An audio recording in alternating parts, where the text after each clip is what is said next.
I never thought I would see an unreached people group in my lifetime, but I was able to see one when we went to Romania.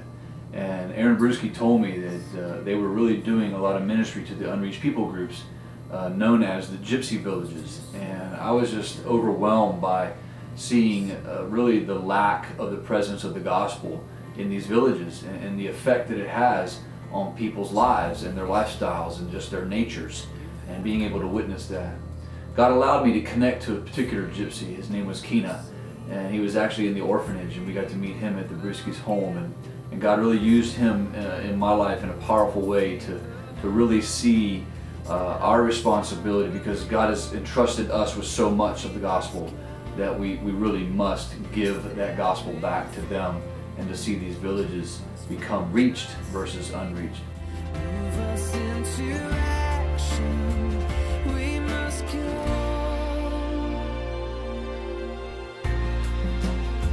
to act justly every day. One of the things that really surprised me, that caught me off guard, was how hard it was going to be able to interact with the kids without being able to speak their language. Walking humbly before you, God.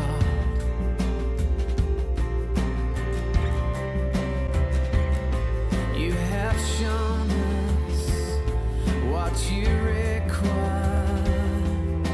Freely we've received, now freely we will give. We must go.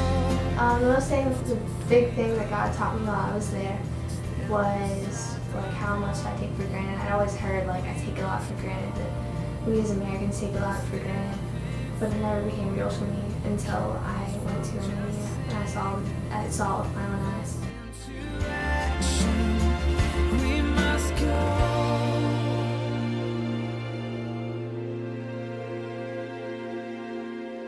Fill us up, send us out. Fill us up, send us out. Fill us up, send us out, Lord. We were in Rontal one day handing out some candy, and there were children and parents, probably 100 people, but many of them were just begging and reaching out around us, just begging and grabbing for a piece of candy. And these people are outcast, and it was just hard to deal with that, their need and their want. And to imagine how Jesus must have felt and the disciples felt when they walked through Samaria, and the people were begging them for miracles and begging for healing.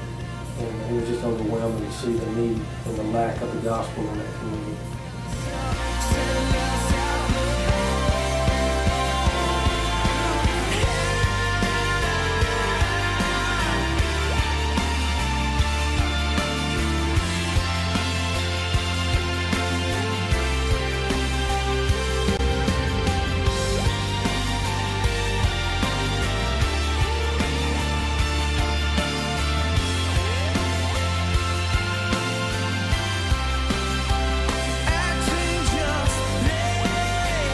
Basically, so much of my life in the past relative to my practice, my family, everything, it was about me. Everything was always about me. And this was so much of a life-changing type of thing, to where now I know that it's not about me, and doing what God called us to do as far as helping with the widows and the orphans, and just a very impactful, life-changing type of experience. Stand beside the broken, we must go. And keep us from just singing, move us into action. We must go. Hey. Sunday morning when we got there and we went in church service, one young man was sitting there, and his name was Colleen, and he just motioned for me to come sit down with him and to be there in church with him. And then later in the week he made a profession of faith, and so it was just awesome to see, you know, the desire in his heart for affection, and you know, we had some time to play together, and it was just a lot of fun being able to do that, and to see, being able to make an impact on one person's life, you know, and just to spend time with them.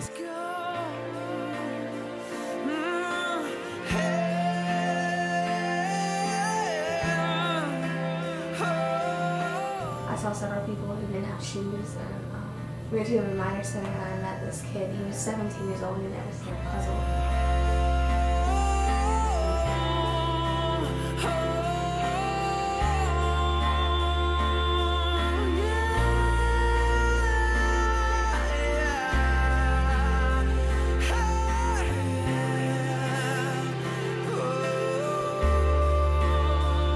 I had a hard time not getting angry with them because of the way they were treating us, and they didn't appreciate what we were trying to do.